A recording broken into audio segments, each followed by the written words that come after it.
पितृश्वराय नमः। अपने समस्त पूर्वजों का ध्यान करते हुए उनका आह्वान करें, यहाँ विराजित हो जाएं। पूज्य महाराज श्री जी द्वारा जो कथा हो रही है इसको श्रवण कर अपने मोक्ष को प्राप्त करें। ओम पितृभ्यः जुदायभ्यः जुदा नमः, पितामहेभ्यः जुदायभ्यः जुदा नमः, प्रपितामहेभ्यः जुदायभ्यः जुदा नमः। अक्षन् पितरो तीर्थपन्त पितरः पितरः सुतध्वं जजमान समस्त कुल प्रेत समस्त देवी देवताभ्यो नमः। ध्यानार्थे अक्षतपुष्पाणिं समर्पयामि। पाद्योर्पाद्यमस्तुरर्घमुखे आत्मनिं सर्वाङ्गे स्नान्यं पुनरात्मनियं जलं समर्पयामि। गन्धाक्षतपुष्पाणिं समर्पयामि। जल के छींटे लगा दीजिए। ओम गंगे च यमुने चैव गोदावरी सरस्वती नर्मदे सिन्धु कावेरी जलस्नानं सन्निधिं कुरु शुद्धोदकस्नान्ते। गन्धाक्षतपुष्पाणिं समर्पयामि। सर्वोपचारार्थे गन्धाक्षतपुष्पाणिं समर्पयामि। त्वां गन्धर्वाग्निस्त्वां दृष्ट्वां बृहस्पतिः त्वामोकदे सोमो राजा विद्वान् यक्षमादमुच्यत। गन्धाक्षतपुष्पाणिं समर्पयामि। गन्धाक्षतपुष्पाणं ते पुनः पुष्पं पुष्पमालां समर्पयामि। नैवेद्यं निवेदयामि। ओम मानाभ्यासीदन्तर्चकुं सहिष्णोर्द्यौः समवर्तता पत्न्यां भूमृदिशः श्रोत्रा तथा लोकान् अकल्पयन्। नैवेद्यं निवेदयामि। प्राणाय स्वाहा पानाय स्वाहा उदानाय स्वाहा समानाय स्वाहा ध्यानाय स्वाहा मध्ये मध्ये उत्तरापुष्पमुखे आत्मनियं जलं समर्पयामि। ऋतुफलं ताम्बूलपुङ्गीफलं समर्पयामि। कृताया पूजाया साधुगुण्यार्थे श्रद्धापूर्वकं द्रव्यदक्षिणां समर्पयामि। ओम हिरण्यगर्भः धमवर्धताग्रे भूतस्य जातः बधिरेक आदित् सदाधार पृथिवीं ध्यामुते मां कस्मै देवाय हविका विधेम। स्वादिष्टया मुदिष्टया प्रमधारया इन्द्राय पातवे सुतः नैवेद्योपरान्त नैवेद्यान्ते दक्षिणां समर्पयामि। प्रार्थनापूर्वकं नमस्करोमि। कृष्णाय वासुदेवाय हरये परमात्मने प्रणतक्लेशनाशाय श्रीगोविन्दाय नमो नमः। प्रार्थनापूर्वकं नमस्कारं समर्पयामि। श्री महाराज जी का पूजन कर दीजिए।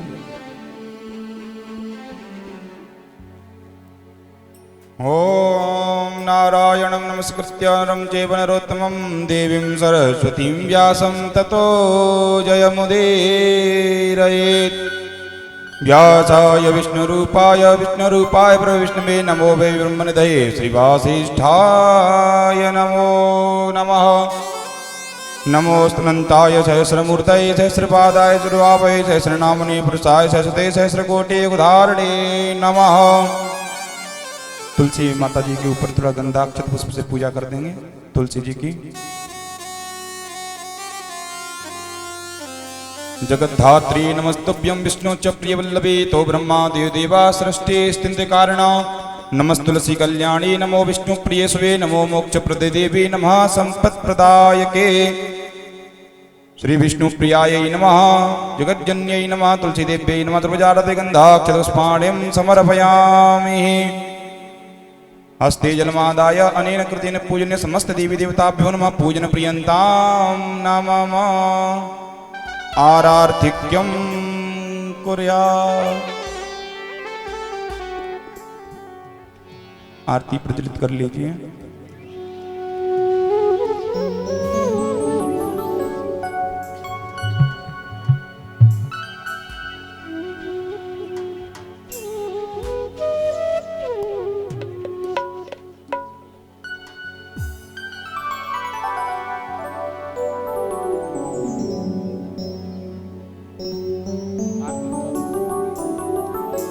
आरती की थाली ले लीजिए।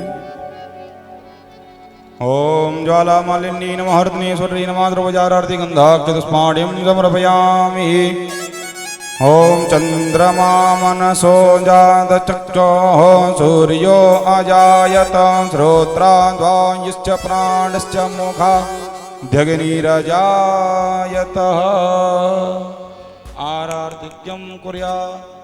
बांके बिहारी तेरी आरती गाओ। आरती के लिए सभी लोग खड़े हो जाइए। आरती करें खड़े होकर के। भक्तगण खड़े हो जाइए आरती के लिए।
मध्य स्थितं तोयं भ्रामितं सर्वतोपरि अङ्गलगनं मनुष्याणां सर्वं पापं व्यपोहति सर्वं कष्टं विनश्यति आत्माभिवन्दने देवताभिवन्दने पुष्पैर्विवन्दने ॐ द्योः शान्तिरन्तरिक्षो शान्तिः पृथिवी शान्तिरापः शान्तिरोषधयः शान्तिः वनस्पतयः शान्तिर्विश्वे देवाः शान्तिर्ब्रह्म शान्तिः सर्वभूम शान्तिः। मंत्रपुष्पांजलि हस्ते पुष्पाण्यादाय ओम जज्ञेन जज्ञामाय जन्त देवास्ताने धर्मान् प्रथमान्यासन्नः तेहनाकं महिमानः सचन्द्र ज्योतिरपूर्वे साध्याः सन्ति देवाः हरिः ओम् एकदन्ताय विद्महे वक्रतुण्डाय धीमहि तन्नो दन्ति प्रचोदयात् सेवन्तकामकुलचम्पकपाटलाब्जै पुन्नागजातकरवीररसालपुष्पै बिल्वप्रभालतुलसीदलमञ्जरीः त्वां पूजयामि जगदीश्वर मे प्रसीद। नानासुगन्धपुष्पाणि यथा कालोद्भवानि च पुष्पाञ्जलिर्मया दत्तो गृहाण परमेश्वर सांगाय सपरिवाराय सशक्तिकाय सकामनाय महामंत्र पुष्पांजलि भागवतर्पणमस्तु। छोड़ दीजिए, प्रणाम कर लीजिए और अपने अपने आसन को ग्रहण कीजिए।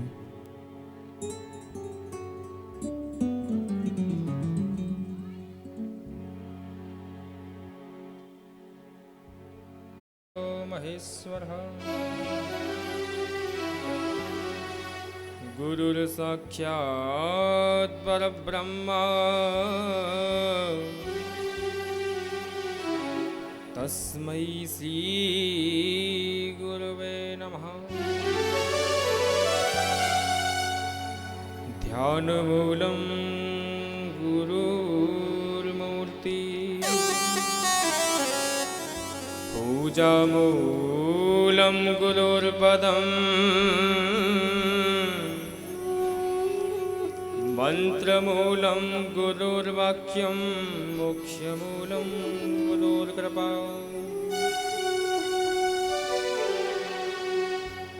हे हे अनन्तधरणीधरशिरपाणे राजीवदाहितफणा वसुधोरभारा कि हे रोहिणी तनय पापपतंगवन्ने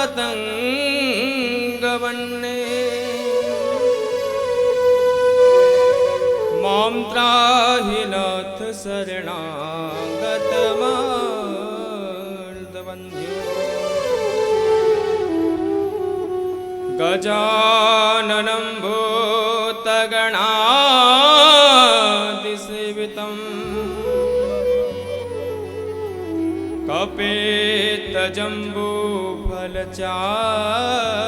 कपेतजम्बूफलचारुभक्षणम् उमासुतं शोकविनाशकारकम् नमामि विघ्नेश्वरपादपङ्कजम्।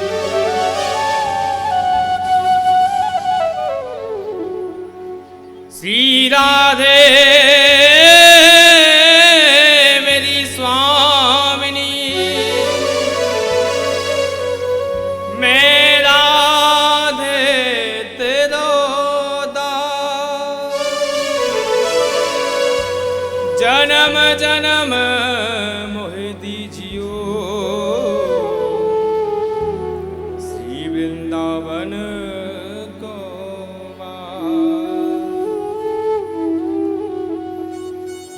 मैं तेरी हूँ नागरी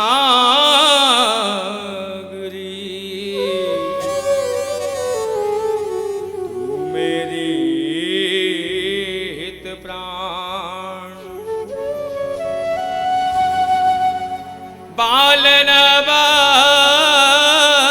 का जगत में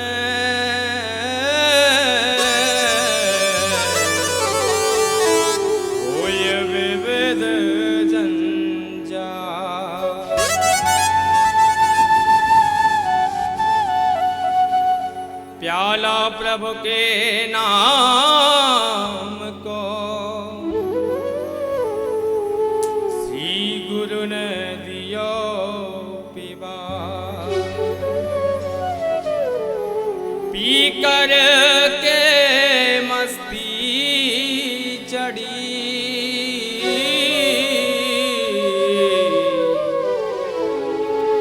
वही आनंद न समा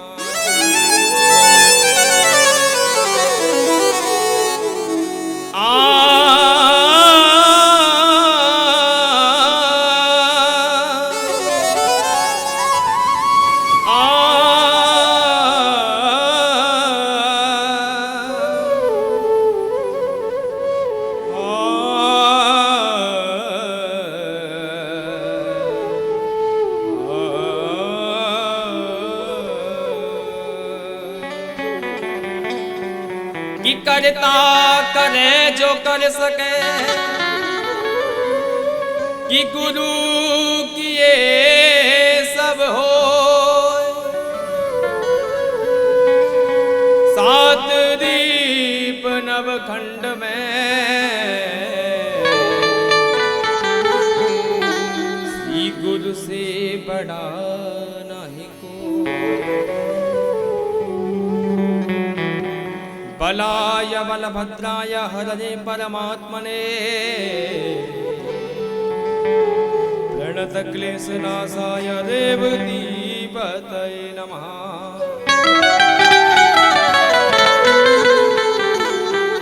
कि ठकुरानी बलराम की पूजबत मन की आस जन्म जन्म मोहि दीजियो श्री विद्रुवन को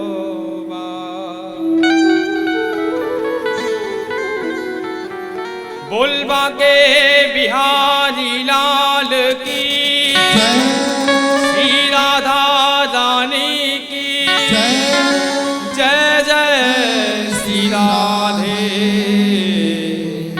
जय जय श्री राधे।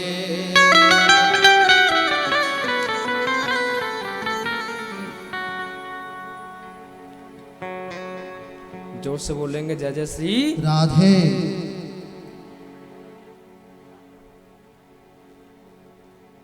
भागवत पंचम वेद है। क्या है? पंचम वेद। मनुष्य को नारायण तक पहुंचाने का एक सोपान, उत्तम सोपान है। ये मनुष्य जो है नारायण तक कैसे पहुंचे, ये भागवत सिखाती हमें। उससे पूर्व पहले समाज के कल्याण के लिए, विश्व की शांति के लिए वंदना करेंगे, उसके बाद भागवत में प्रवेश करेंगे। एक बार प्रेम से बोलेंगे जय जय श्री राधे। हे ईश्वर सब सुखी हो, कोई न हो दुखा, सब हो निरोग भगवन, धन धान्य के भंडार, सब भद्र भाव से देखें, सतमार्ग के पथिक हो,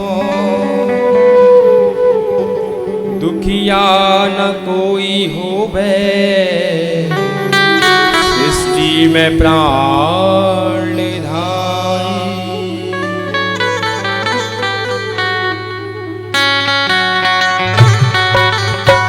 श्री राधे।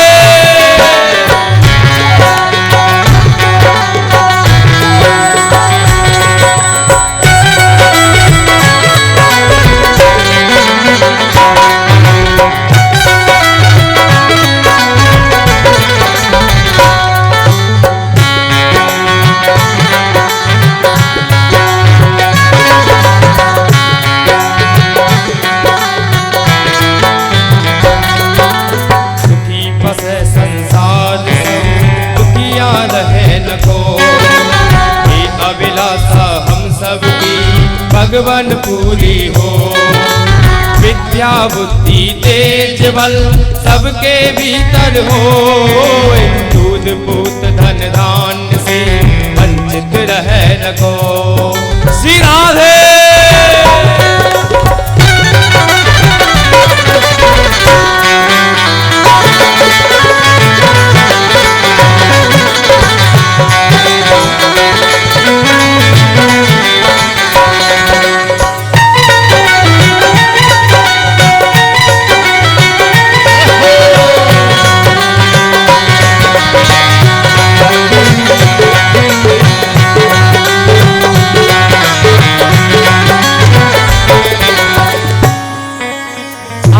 भक्ति प्रेम से मन हो वह भरपूर। राग द्वेष से चित्त मिला हो सौभाग्य दूर। मिले भरोसा आपका हमें सदा जगदीश। आशा तेरे नाम की बनी रहे मम ईश। पाप से हमें बचाइए करके दया दया। अपना भक्त बनाएंगे हमको करो निहार। बाके बिहारी लाल की।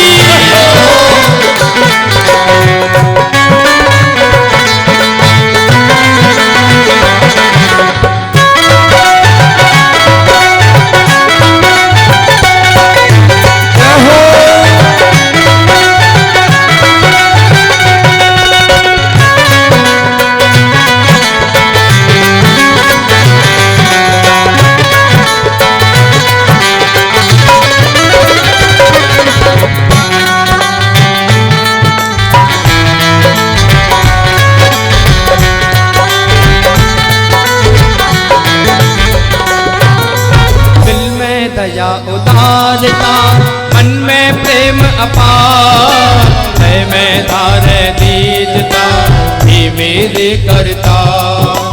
हाथ जोड़ विनती करूं सुनिए कृपा निधान। साधु संगत दीजिए दया धर्म का दान। दीजय दया धर्म का दान। दीजय दया धर्म का दान। दीजय दया धर्म का दान। दीजय दया धर्म का दान। दीजय दीजय दया धर्म का।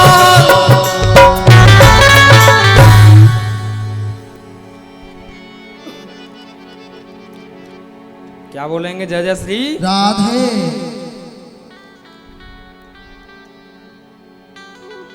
मनुष्य को नारायण तक पहुंचाने वाली एक ऐसी परम पवित्र जो कथा है वो है श्रीमद् भागवत। ऐसी कथा जिसने जीवन में हमेशा पाप कर्म किया हो, दुराचार परायण में जिसकी पूरी जिंदगी गुजर जाए और वो ये कृष्ण कथा सुन ले तो वो भी भव से पार हो जाता है। ऐसी दिव्य है। धुंधकारी जो है प्रेत बन के पड़ा है। कल आत्मदेव जी का प्रसंग चल रहा था। धुंधकारी प्रेत बन करके अपने घर में पड़ा है और उनके घर में जो है आगमन हुआ उनके भैया का, गोकर्ण जी महाराज है।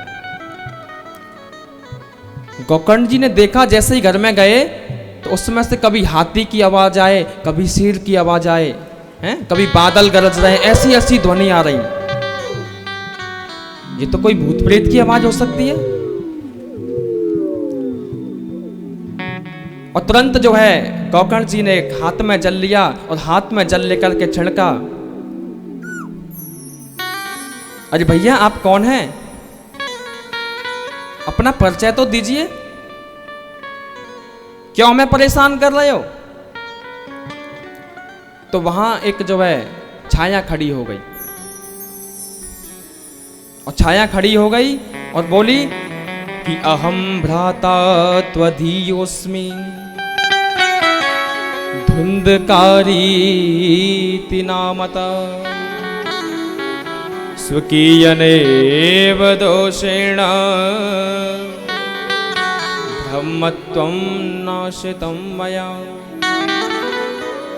अरे मैं आपका भाई धुंधकारी हूं। गौकर जी ने कहा, धुंधकारी तुम प्रेत बन करके कैसे पड़े?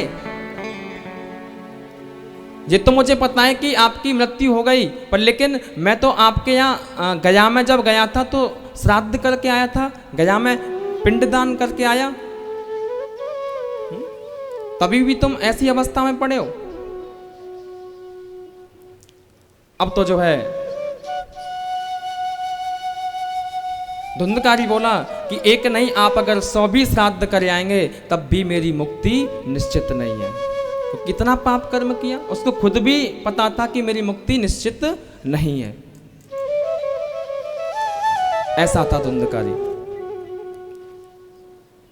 और धुंधकारी बोला कि आप जैसा विद्वान किसी का भाई हो, हैं? तब भी आपके भाई को कोई कष्ट हो सकता है, तकलीफ हो सकती है, आप कुछ उपाय कीजिए। अब गौकर्ण जी महाराज ने भगवान सूर्य को प्रकट किया और पूछा कि केवल ये बताइए कि भागवत ऐसे जो महाप्रेत में जो लीन है, जो बना पड़ा है, उसकी मुक्ति का हमें आप उपाय बताइए। इस महाप्रेत की मुक्ति कैसे होगी? और भगवान भुवन भास्कर ने एक सुंदर आदेश दिया कि श्रीमद् भागवतान मुक्ति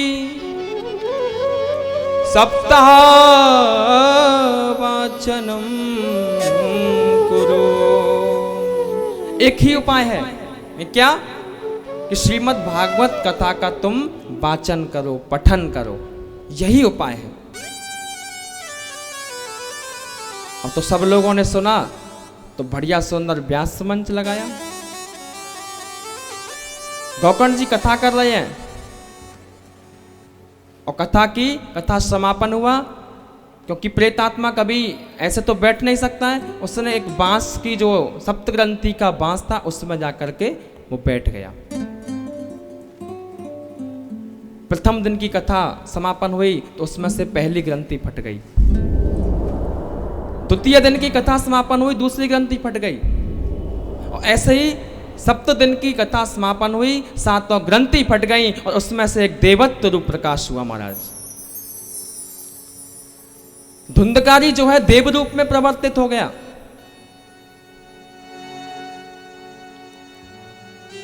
भगवान के श्री धाम से उसके लिए एक सुंदर विमान आया और भगवान के पार्षद बैठे हैं उसमें। और धुंधकारी जैसे ही विमान में बैठने लगा तो पता क्या हुआ? गौकर्ण जी बोले कि इतनी और भी लोग हैं, शौनकादिक ऋषि हैं, इनके लिए विमान क्यों नहीं आया? केवल धुंधकारी ही के लिए क्यों आया? विमान तो सबके लिए आना चाहिए, सबने कथा सुनी है। अभी यहां से इतने लोग बैठे हैं, एक के लिए विमान आ जाए है तो सब लोग तो कहेंगे कथा तो हमने भी सुनी है, हमारे लिए क्यों नहीं आया? ये तो बड़ा कारण था। तो भगवान के पार्षदों ने कहा कि अत्रैव बहवः सन्ति श्रोतारो मम निर्मला। कथा तो हजारों लोगों ने सुनी और भगवान भागवत सुनने से मुक्ति मिलती है, ये सभी ने भागवत सुनी है। लेकिन कथा को सुनने का 3 प्रकार होते हैं, भेद होते हैं उसमें। श्रवणस्य भेदेन में कौन से में 3 प्रकार के श्रोता होते हैं। एक श्रोता, श्रोता और सरोता। श्रोता वो होता है श्रेष्ठ कौन है? जो कथा एकाग्र मन होकर के कथा को श्रवण करे, वो श्रोता है। अपना चित्त जो है ठाकुर जी की कथा में लगा लिया, वही श्रोता है। यही श्रोता के लक्षण होते हैं। और दूसरी बात आती है सरोता की। सरोता जानते हो किसे कहते हैं? जो कथा पांडाल में आ गया और सुपारी काट रहा है, और पास में एक दूसरे बैठे हैं, बात कर रहे हैं, और यही क्या बात करते हैं, 50 गलती व्यास जी में निकालेंगे और 50 गलती आयोजकों में निकालेंगे। हैं? कथा का मंडप थोड़ा टेढ़ा है, क्या व्यवस्था है ये ऐसे नहीं, ये ऐसे होना चाहिए। भेद मतलब त्रुटि निकालने के लिए बहुत लोग हैं, लेकिन बनाने के लिए कोई भी नहीं होता। अरे व्यास जी ने महाराज भजन तो कोई गाया नहीं है, ये कैसे व्यास जी कांते पकड़ लाए इनने, हैं ऐसे बोलते हैं। पर लेकिन आपका केवल कर्म यही है कि शांति पूर्वक ठाकुर जी के प्रति ध्यान लगा करके इस कथा को श्रवण करें।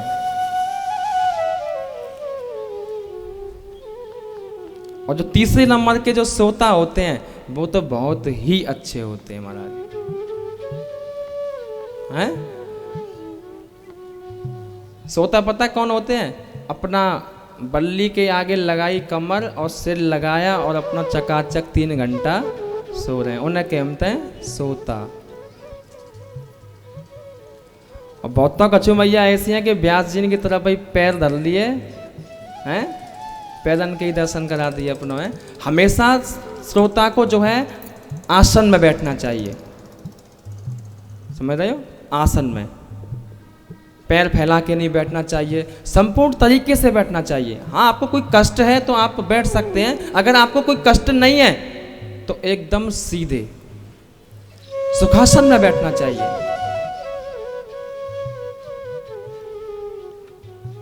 तो ये होते हैं श्रोता।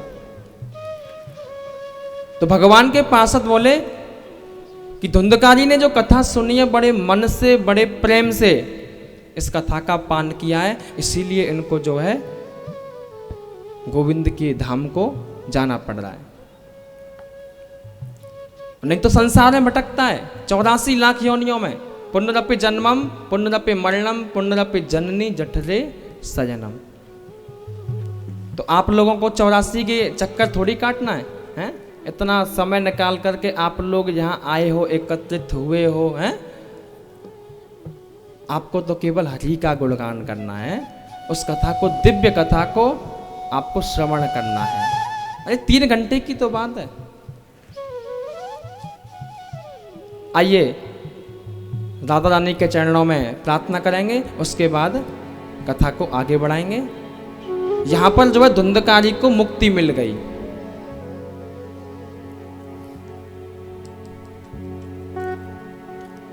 कमली श्याम दी कमली, कमली श्याम दी कमली, कमली श्याम दी कमली, कमली श्याम दी कमली, कमली श्याम दी कमली। आज तालियों की सेवा करते हुए कमली श्याम दी कमली, कमली श्याम दी कमली, कमली श्याम दी कमली, कमली श्याम दी कमली। सलोना देख श्याम का सुध बुध मेरी खोई, रूप सलोना देख श्याम का सुध बुध मेरी खोई, रूप सलोना देख श्याम का सुध बुध मेरी खोई, रूप सलोना देख श्याम का सुध बुध मेरी खोई।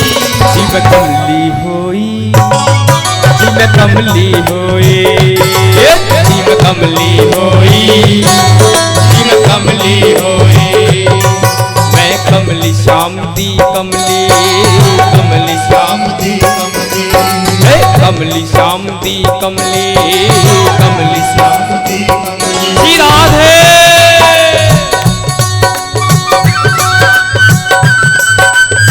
तालियों की सेवा करते हो।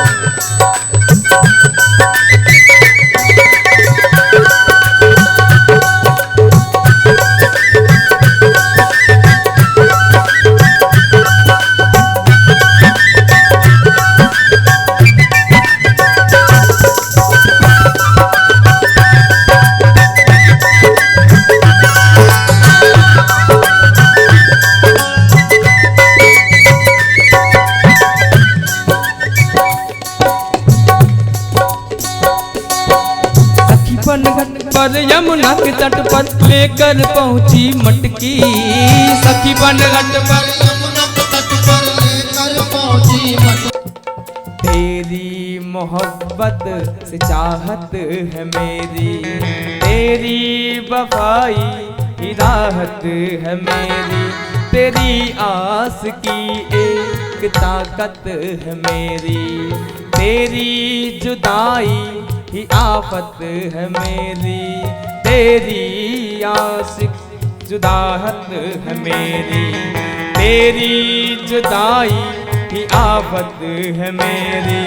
तूने मुझे दोस्ती दी है, तूने मुझे आशिकी दी है, तूने मुझे हर खुशी दी है। तूने मुझे जिंदगी दी है, जिंदगी भी जान सी दी है प्यारे।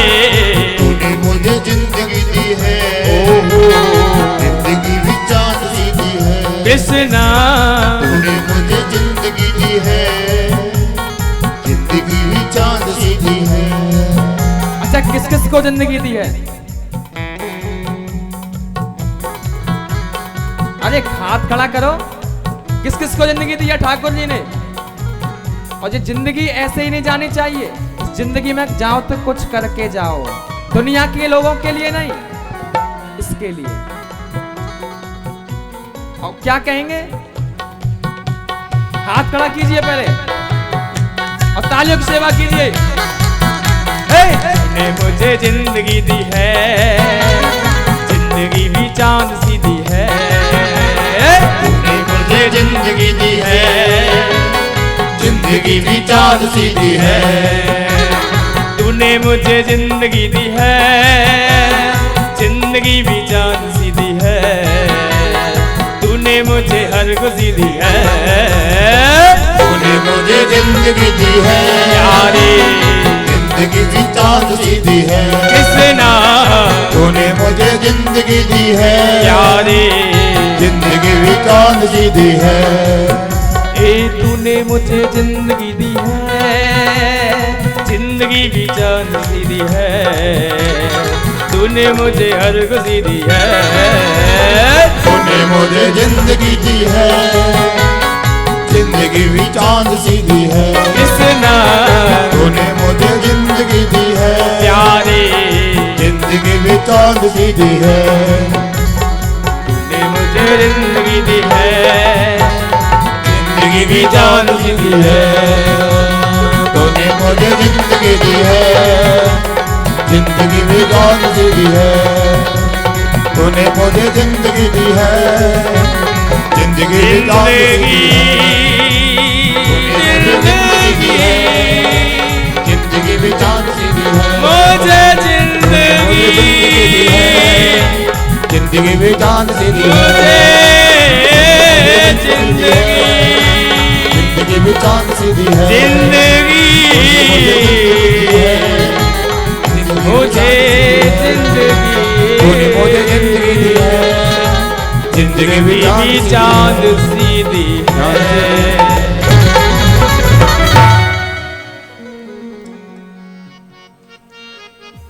तूने मुझे जिंदगी दी है और जिंदगी भी चांद सी दी है। दिया कि नहीं चांद सी? अब जियो, तुम जी नहीं पा रहे तो क्या इसमें हमारी गलती क्या? ठाकुर जी की गलती क्या? क्योंकि ठाकुर जी ने पहले ही कह के भेजा, जीना है तो मेरी तरह जीना, मेरे भजन में रंग के जीना। अब तू जी रहा है संसार के लोगों में, है? संसार के लोगों की गारंटी भगवान के पास थोड़ी है।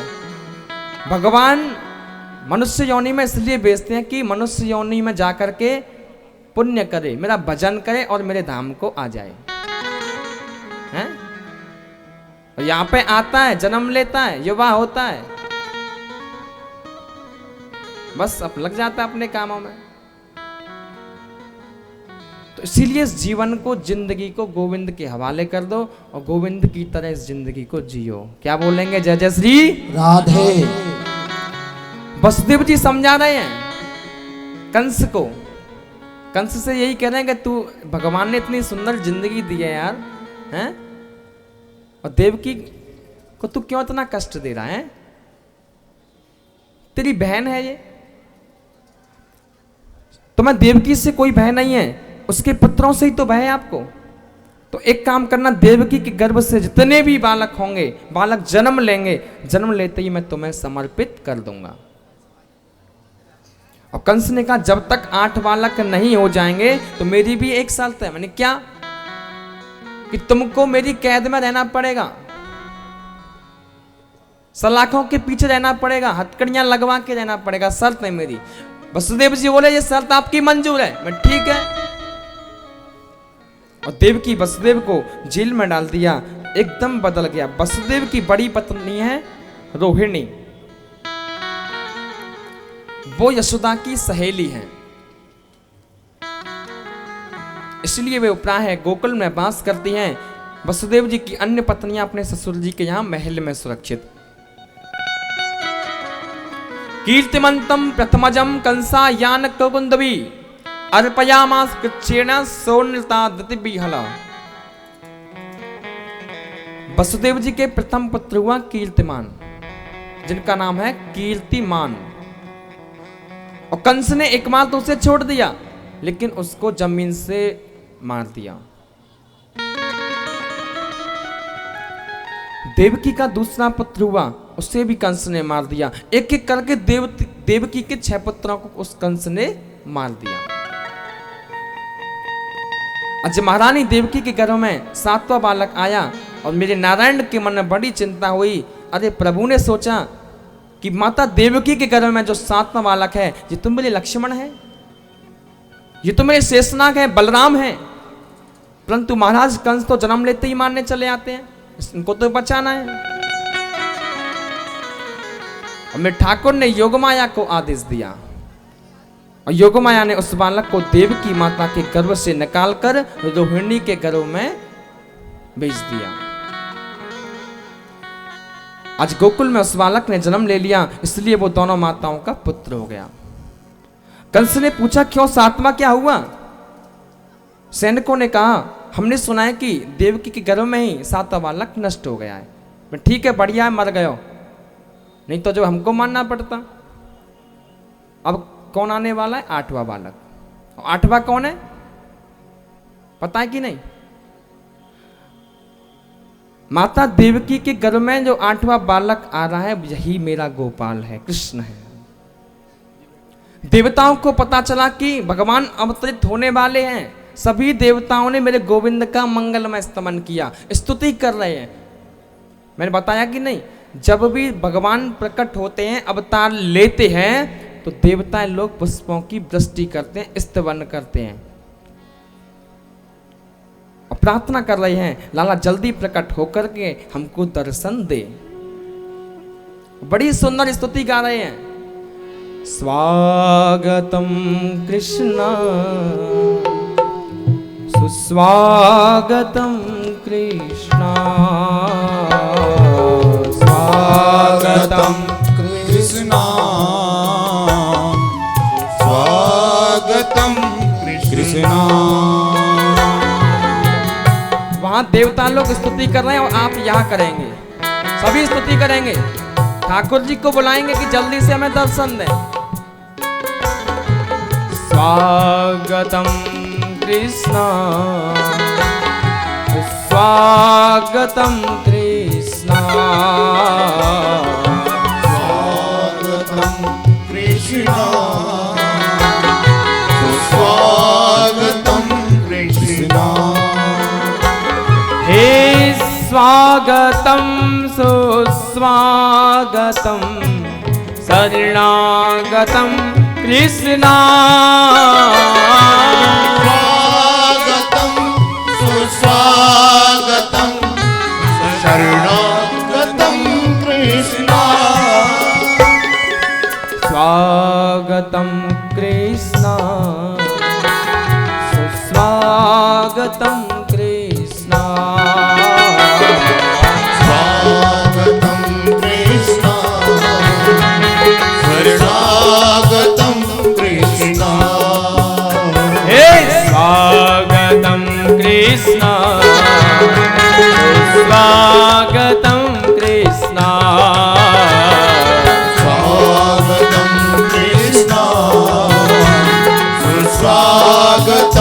कृष्ण हे स्वागतं सुस्वागतं शरणागतं कृष्ण स्वागतं सुस्वागतं शरणागतं कृष्ण हे स्वागतं सुस्वागतं शरणागतं कृष्ण स्वागतं सुस्वागतं शरणागतं कृष्ण स्वागतं कृष्ण सुस्वागतं कृष्ण स्वागतं कृष्ण शरणागतं कृष्ण श्री राधे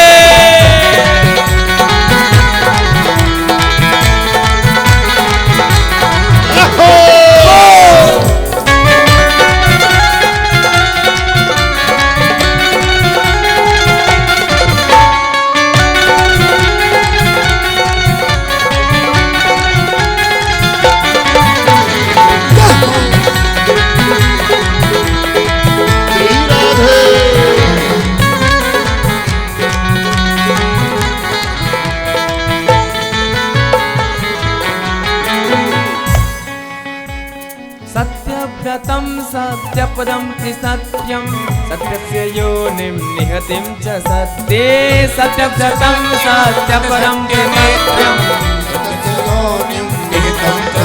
हे सत्यव्रतं सत्यपदं त्रिसत्यं सत्यस्य योनिं निहतिं च सत्ये त्रिसत्यं सत्यस्य योनिं निहतिं च सत्ये सत्यस्य सत्यव्रत सत्यनेत्रं सत्यात्मकं त्वं शरणं प्रपन्न स्वागतं कृष्ण स्वागतं कृष्ण हे स्वागतं कृष्ण स्वागतं कृष्ण हे स्वागतं सुस्वागतं शरणागतं कृष्ण स्वागतं सुस्वागतं शरणागतं कृष्ण हे स्वागतं कृष्ण सुस्वागतं कृष्ण स्वागतं कृष्ण सुस्वागतं कृष्ण स्वागतं कृष्ण सुस्वागतं कृष्ण स्वागतं कृष्ण सुस्वागतं कृष्ण हे स्वागतं कृष्ण सुस्वागतं कृष्ण स्वागतं कृष्ण सुस्वागतं स्वागतं कृष्ण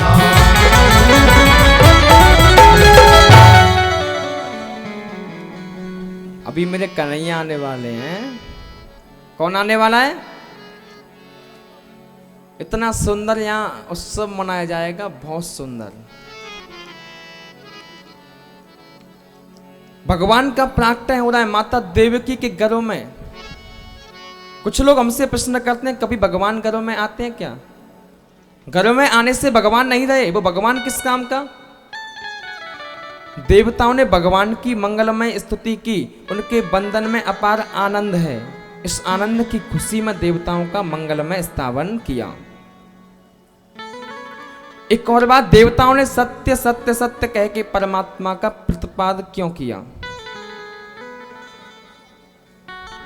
क्योंकि आपने हमको वचन किया, मैं अवतरित होकर के कंस का उद्धार करूंगा। मामा समझकर कहीं आपने उसे छोड़ दिया तो सबका कल्याण ही कर देगा ये। इसलिए देवता बार बार सत्य सत्य स्मरण कर रहे हैं। माता देवकी से भी कहा, मां डरना नहीं, तुम्हारे घरों में जो बालक है ये भगवान है, यदुवंशियों की रक्षा करेंगे, तुम्हारे कष्ट की निवृत्ति करेंगे। और महाराज धीरे धीरे क्या आ रहा है? भादों का महीना। मैंने बताया कि जितने भी अवतार ठाकुर जी के हैं वो भादों के महीने में होते हैं। आपने कभी ब्रज की होली खेली है? हैं? किस किसने नहीं खेली? दोनों हाथ खड़ा कीजिए, जिस जिसने नहीं खेली बताओ। तो 16 तारीख को यहाँ ब्रज की बहुत सुप्रसिद्ध होली होगी, उसमें सबको आना है, ठीक है। मैं आपको निमंत्रण कर रहा हूँ अभी से, निमंत्रण स्वीकार है ना मेरा। बहुत अच्छी होली होगी यहाँ, उसमें आनंद लेना है। तो महाराज धीरे धीरे आ रहा है भादव का महीना। नारद ने सोचा मेरे भगवान तो आने वाले, पर कंस को कैसे डरा कर बताऊं कि उसका जीना दुर्लभ हो जाए। नारद जी कंस के पास गए, बोले राजन आपको मालूम है 8वां होने वाला है। कंस ने कहा जी महाराज, आकाशवाणी ने तो कहा था कि 8वां मेरा काल होगा। सुनिए, यदि वो जन्म लेते ही भागने लगे तो मैं उससे पहचानूंगा कैसे? आप तो त्रिकालदर्शी, आप बताइए मुझे। नाथ जी बोले क्या बताऊं है, वो कैसा होगा? अरे काला काला होगा, मुरली वाला होगा, देखने में छोटा लेकिन पेट में दाढ़ी वाला होगा, है टेढ़ी टांग वाला होगा वो। अच्छा, नारद जी समझा करके चले गए। अब कंस को रात भर नींद नहीं आए। भोजन करता तो जीरे में अगर काला जीरा आ जाता तो वो समझता कि कृष्ण आ गया। डर रहा है? अब तो नींद नहीं आई उसे। तब भी उसने गोविंद का चिंतन तो कर रहा है, कैसे भी करे, कर तो रहा है। कृष्ण पक्ष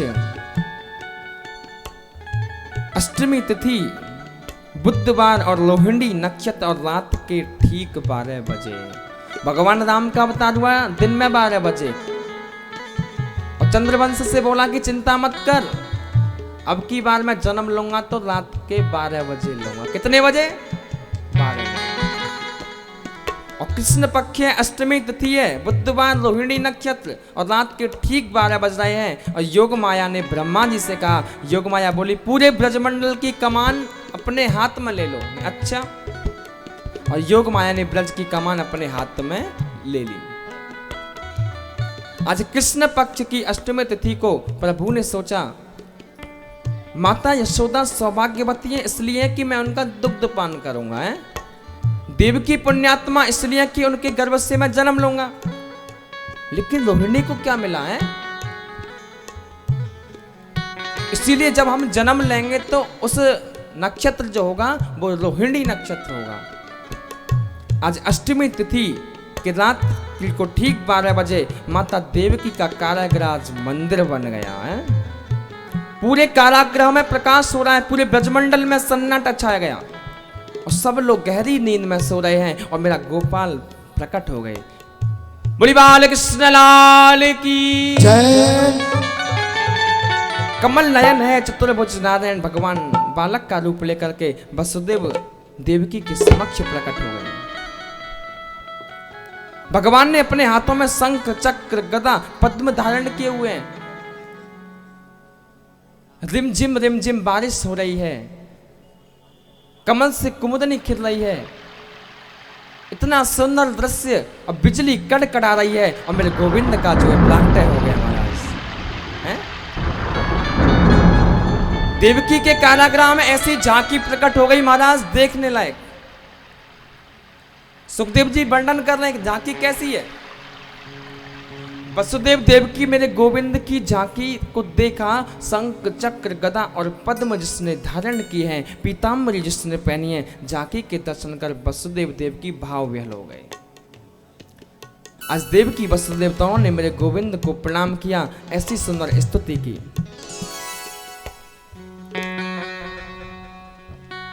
और मां देवकी ने बोला कि आप छोटे बालक बन जाओ। भगवान कृष्ण कह रहे हैं कि अगर मैं छोटा बालक बन जाऊंगा तो आपकी कंस से रक्षा कौन करेगा? हैं? बल्कि आप लोगों को कंस से मेरी रक्षा करनी पड़ेगी। हम कैसे रक्षा कर सकते हैं? तो भगवान कहने लगे कि आप एक काम करो, मुझे गोकुल पहुंचा दो। कहां पहुंचा दो? गोकुल।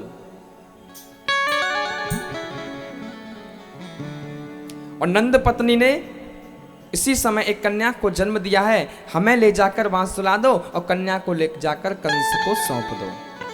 अच्छा,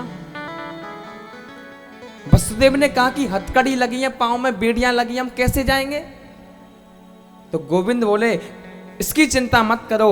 जब जीव मेरा आश्रय ले लेता है तो सारे बंधन खुल जाते हैं। भगवान छोटे से बालक बन गए और देवकी ने गोद में लिया, स्तनपान कराया आज ठाकुर जी को। अब जैसे ही वसुदेव ने कृष्ण को गोद में लेने का प्रयास किया सो उनकी हथकड़ी खुल गई। डलिया में सजाकर कृष्ण को उसमें लिटाकर जैसे ही चलने को उद्यत हुए तो पैर की बेड़ियां भी खुल गईं। मतलब क्या? जब जीव कर्म करने का प्रयास करता है तो परमात्मा सहायता करते हैं। अगर प्रयास ही नहीं करेगा तो सहायता क्या करेगा है? जब कृष्ण को लेने का और चलने का प्रयास किया वसुदेव जी ने तो बेड़ियां खुल गई, हथकड़ियां खुल गई। हम प्रयास करेंगे तो सहायता परमात्मा जरूर करेगा। मंद मंद बारिश हो रही है, ऐसा माहौल है, रात के 12 बज रहे हैं और वसुदेव जी महाराज भगवान कृष्ण को लताओं पताओं में बांध लिया। मंद मंद बारिश हो रही है, एक एक ताना खुलता जा रहा है और वसुदेव जी कृष्ण जी को मस्तक पर विराजमान आगे चल रहे हैं।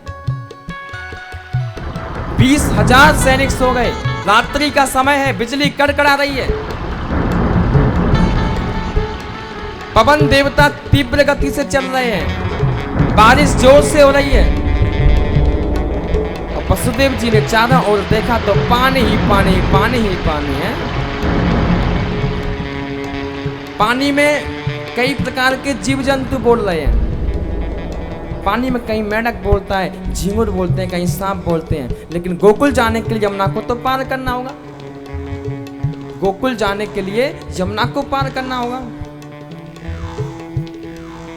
और जैसे ही यमुना जी में आए, यमुना मैया ने सोचा कि मेरे कृष्ण प्राण वल्लभ जा रहे हैं तो मैं भी उनका दर्शन करूं। और उनका दर्शन करने के लिए जैसे ही उद्यत हुई तो ठाकुर जी ने मना कर दिया। मना इसलिए कर दिया, अगर आपको दर्शन करोगी, मेरे पैर छियोगी तो महाराज मेरे पिताजी डूब जाएंगे, वसुदेव जी डूब जाएंगे। और वसुदेव जी चल रहे हैं और जा रहे हैं। आज वसुदेव जी कृष्ण को लेकर के आ रहे हैं। यमुना में गोविंद को मार्ग दे दिया और घुटना घुटना पानी हो गया महाराज। बोलिए वसुदेव नंदन भगवान की जय। आज वसुदेव जी को लेकर, वसुदेव जी गोपाल जी को लेकर के आए और नंदरानी यशोदा के महल में प्रवेश कर लिया।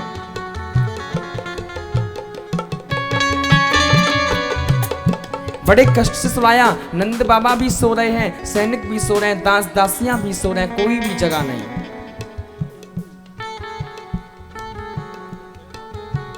देखिए पहले कथा सुन लेंगे, नंदोत्सव भी बाद में मनाएंगे। अभी 10-15 मिनट की कथा और रह गई है। जब गोकुल जाएंगे तभी तो नंदोत्सव मनेगा।